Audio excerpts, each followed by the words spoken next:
Sou a Camila, sou voluntária da Engenheiros Sem Fronteiras, Núcleo Uberaba, e hoje eu estou aqui para dar continuidade ao EduCasp, que é o nosso projeto de educação com as nossas aulas de matemática. E o assunto da aula de hoje, regra de 3 simples e composta.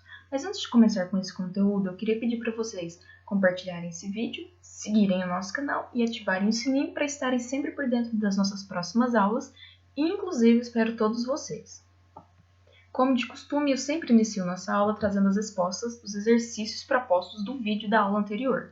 E a aula anterior foi sobre grandezas proporcionais. Se você ainda não assistiu, esse vídeo já se encontra na playlist do nosso canal.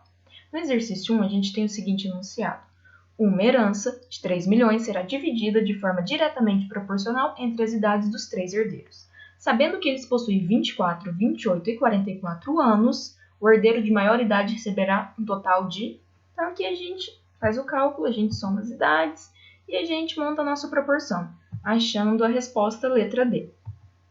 Já no exercício 2, um automóvel percorreu 272 km e consumiu um total de 32 litros de etanol. Supondo que esse consumo se mantenha o mesmo e que o tanque do carro tem capacidade máxima de 50 litros, então a quantidade de quilômetros que esse automóvel percorre quando está de tanque cheio é igual a... Então, aqui a gente também monta a nossa proporção e a gente acha a nossa resposta, que é a letra E.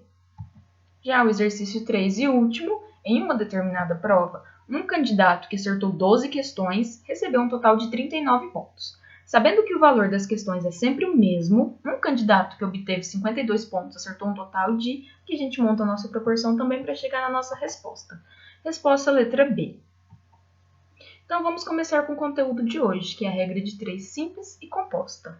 A gente sabe que regra de 3 é a proporção entre duas ou mais grandezas. E essas grandezas elas podem ser velocidades, tempo, área, distância, entre outras. E ele é um método que a gente determina o valor de uma incógnita, ou seja, uma letra, entre duas ou mais razões, sejam elas diretamente ou inversamente proporcionais.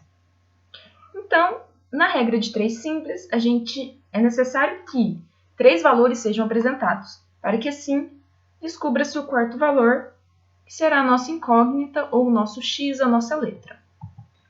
Já na regra de 3 composta, a gente descobre um valor a partir de 3 ou mais valores conhecidos. Então, a gente sabe que a regra de 3 ela é realizada por apenas duas grandezas que podem ser diretamente ou inversamente proporcionais. Eu vou explicar isso nesse exemplo. Então, a gente tem aqui o exemplo 1. Para fazer um bolo de limão, utiliza-se 250 ml do suco da fruta. Porém, foi realizada uma encomenda de 6 bolos. Quantos ml de limões serão necessários? Então, aqui a gente monta a nossa proporção. A gente sabe que para um bolo, a gente gastou 250 ml. Então, para 6 bolos, quanto que a gente vai gastar? É só a gente multiplicar em x. Então, a gente sabe que essas grandezas são diretamente proporcionais, já que o aumento no pedido de bolos pede uma quantidade maior desse suco de limão. Então, aqui a gente multiplica e a gente acha a resposta de 1.500 ml de suco de limão. Já nesse exemplo 2, a gente tem um carro com velocidade de 120 km por hora. Ele percorre um trajeto em 2 horas. Se a velocidade for reduzida para 70 km por hora, em quanto tempo o veículo fará o mesmo percurso? Então, aqui a gente também monta a nossa proporção. Então, para 120 km por hora ele faz em 2 horas, em 70 ele faz em quanto tempo? Então, a gente vai multiplicar de novo. E aqui a gente está vendo que a gente tem uma regra de 3 que é inversa. Que uma vez que a gente diminui a velocidade do carro, o tempo aumenta. Então, pela regra, uma das ações deverá ser invertida e transformada em direta. Então, aqui a gente tem, e a gente achou a nossa resposta, que é 3,4 horas. Já a regra de 3 composta. A regra de 3 composta é a razão e proporção entre 3 ou mais grandezas, diretamente ou inversamente proporcionais também. Então, aqui a gente tem o exemplo 3. Uma loja demora 4 dias para produzir 160 peças de roupas, com 8 costureiras. Caso 6 funcionários estiverem trabalhando, quantos dias levará para a produção de 300 peças? Então, aqui a gente vai montar a nossa proporção. A gente sabe que em 4 dias, 160 peças com 8 costureiras. Aqui a gente quer descobrir quantos dias são fabricadas 300 peças com 6 costureiras. Então, a gente vai analisar.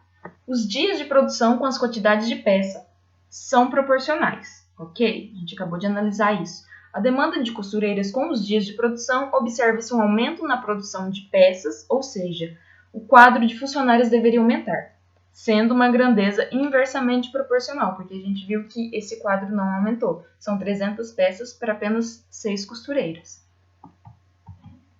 Então, após essas análises, a gente organiza essas informações em novas colunas. Aqui está a nova coluna e a gente vai resolver. E aí, resolvendo aqui, a gente chega num total de 10 dias. Ou seja, 10 dias, 300 peças por 6 costureiras. Bom, e aqui eu deixo para vocês os exercícios depois dessa aula. Com certeza vocês conseguirão responder. Exercício 1, exercício 2. Se você tem alguma dúvida, alguma sugestão, você pode entrar em contato por esse meio com a gente, que a gente vai amar responder qualquer dúvida que seja. E eu queria agradecer mais uma vez por estarem acompanhando a gente e por assistirem às nossas aulas. Muito obrigada!